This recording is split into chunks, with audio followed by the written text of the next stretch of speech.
Chers candidats, chers parents, chers enseignants et encadreurs, mesdames et messieurs, à la veille de cette session du baccalauréat 2025, moment éminemment décisif dans la trajectoire scolaire de milliers de jeunes béninois, j'ai l'honneur d'adresser à chacun de vous un message de mobilisation, d'espérance et de responsabilité. En effet, ce lundi 16 juin 2025 démarre sur l'ensemble du territoire national les épreuves écrites du baccalauréat session unique de juin 2025. Au total, 79 588 candidats contre 75 381 l'année précédente, soit une augmentation de 4 207 candidats répartis dans 140 centres de composition prendront part à cette évaluation majeure. Ceci traduit une parfaite augmentation de 5,25% des candidats. Le baccalauréat, dois-je le rappeler, porte d'accès à l'enseignement supérieur, ne saurait être réduit à une formalité académique. Il incarne, bien au contraire, au cœur de la vision stratégique du chef de l'État, son Excellence M.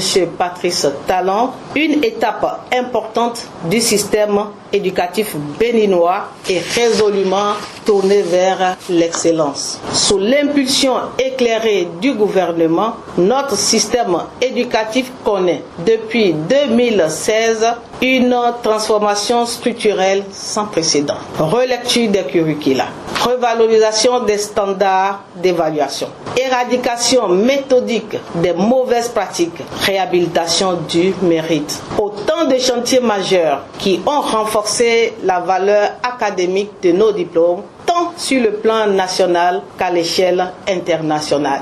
Dans cet élan de modernisation ambitieuse, mesdames et messieurs, deux dynamiques récentes méritent d'être portées à l'attention de la nation. Il s'agit de la progression continue de la participation féminine, avec 35 667 candidates en 2025 contre 32 941 en 2024, ce qui atteste une consolidation significative de la scolarisation des jeunes filles et d'un recul notable des abandons scolaires féminins. Elle témoigne avec éloquence de l'impact vertueux des politiques publiques en faveur de l'égalisation des chances et de la justice sociale. L'essor remarquable des séries techniques qui accueillent 8178 candidats en 2025 contre 4027 en 2021, ce qui traduit une nette augmentation en un laps de temps et exprime l'efficacité des réformes structurelles engagées pour ériger l'enseignement technique et la formation professionnelle au rang de piliers de développement. Ce choix stratégique illustre la volonté de bâtir un modèle éducatif enraciné dans les réalités socio-économiques, orienté vers l'insertion professionnelle et la transformation productive du pays. Chers candidats, vous incarnez la promesse d'une nouvelle génération d'apprenants, formés dans une école renouvelée, une école de rigueur et de probité, qui n'a pas vocation à produire des diplômés de convenance ni des compétences approximatives, mais à forger des intelligences affûtées, éthiques et résolument engagées au service de la nation. Dans les prochaines heures, vous serez appelés à faire la démonstration de votre préparation, de votre sens de responsabilité et de l'intégrité personnelle qui vous distingue.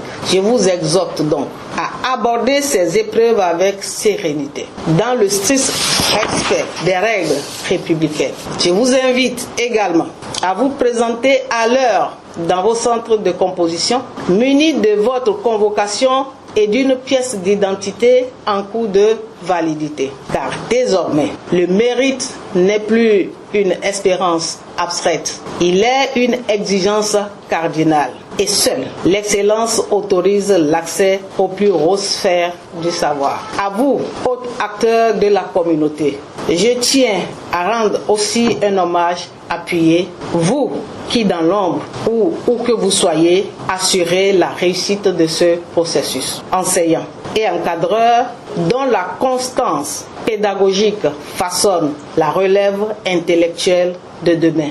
Je vous exprime toute notre admiration. À vous, parents et tuteurs, premiers éducateurs qui soutenez avec abnégation les efforts de vos enfants, je vous encourage dans cette belle dynamique. Et vous, les équipes techniques et administratives, dont le professionnalisme garantit l'intégrité et la crédibilité de l'évaluation naturelle, je vous exhorte à la poursuite de ce que vous savez déjà très bien faire. Je voudrais alors ensuite vous assurer que toutes les dispositions logistiques et sécuritaires sont prises pour garantir le bon déroulement de l'examen sur l'ensemble du territoire national. Le baccalauréat 2025 doit, à l'image de la réforme éducative en cours, s'ériger en célébration du travail bien accompli, de la valeur consacrée et de la République en marche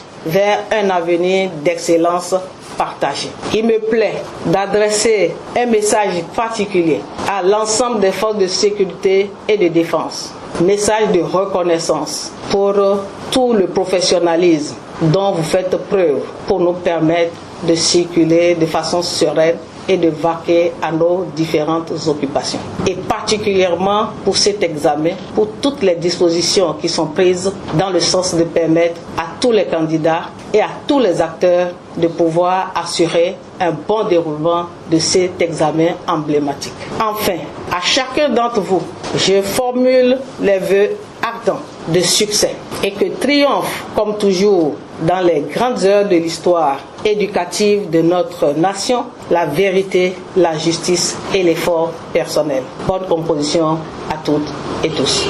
À toutes.